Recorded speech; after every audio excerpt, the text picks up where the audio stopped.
Hello everyone, it's your girl, Rogue. I know this is a different kind of video than usual, but today I wanted to bring up a hot topic in the Transformers fandom, particularly this week. So because Hasbro security is about as airtight as a golf cart, we appear to have leaked images of the upcoming Rise of the Beasts Wheeljack toy. Predictably, the design has caused some comment online. A lot of people are very supportive of this new look, but some people are disappointed that Wheeljack doesn't seem to look like how he did in Bumblebee, that he doesn't have the light up ears or the mouth plate.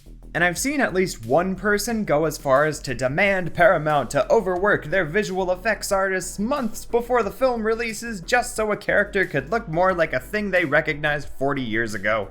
But I wanted to talk about this because this is representative of a broader phenomenon in the Transformers franchise, specific names being used for different designs. If you're not aware, Wheeljack is going to be in Rise of the Beasts, and apparently, based on this leaked toy, it's reasonable to assume he's going to look like this. This is a bit of a departure from how he usually looks, as his design in Bumblebee was heavily inspired by his G1 version. But you know what? This conversation reminds me a lot of the discussions surrounding this character named Blitzwing from the Bumblebee movie. When that film came out in 2018, certain fans were wondering why he looked more like Starscream rather than his traditional self. I'm a bit surprised to see a small portion of the fans acting this way since we're living in a post-Unicron trilogy era, where it was just normal to accept that radically different designs belonged to the same characters. Also, do you remember how the toy who looked like Wheeljack was named Downshift, and actual Wheeljack looked a lot more like Sideswipe? And don't even get me started on G1 Broadside. It's completely common in Transformers for the same names to be used on differing designs from fiction to fiction.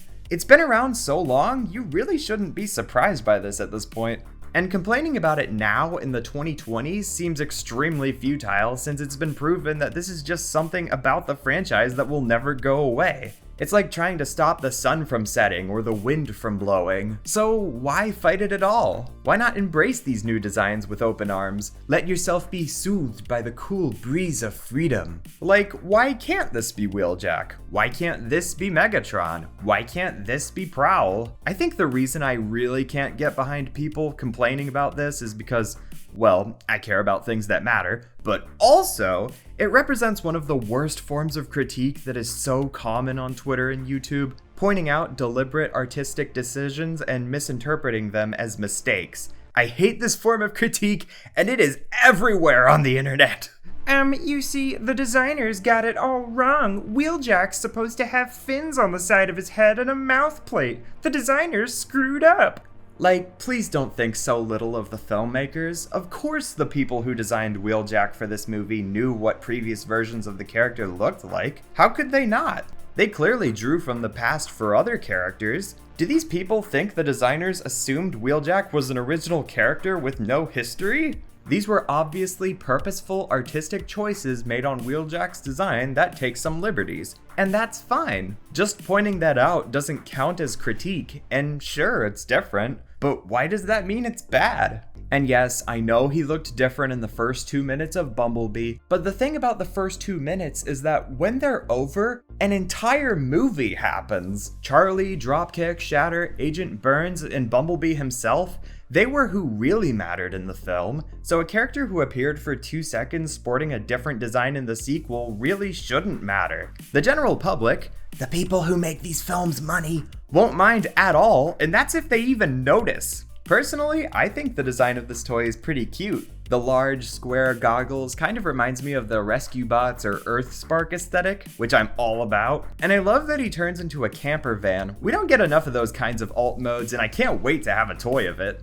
And I'm glad to see a lot of other fans be as optimistic about this new design as I am. Not everything has to look like G1, not everything has to remind you of something else. Reusing names for new designs is just part of the brand at this point. It's not like these movies will live or die based on if Wheeljack has light up ears or if Blitzwing is purple. No casual film goer will see this movie and think, well, frankly, I can't believe they didn't name the Porsche Jazz. The movie looks so good, and the trailer has been hugely successful since it released. The world is becoming excited about our robots again, and that's great! And that's not going to go away because of this. I think we should be happy with the experimentation with an established character's appearance. After all, isn't change a fundamental part of Transformers?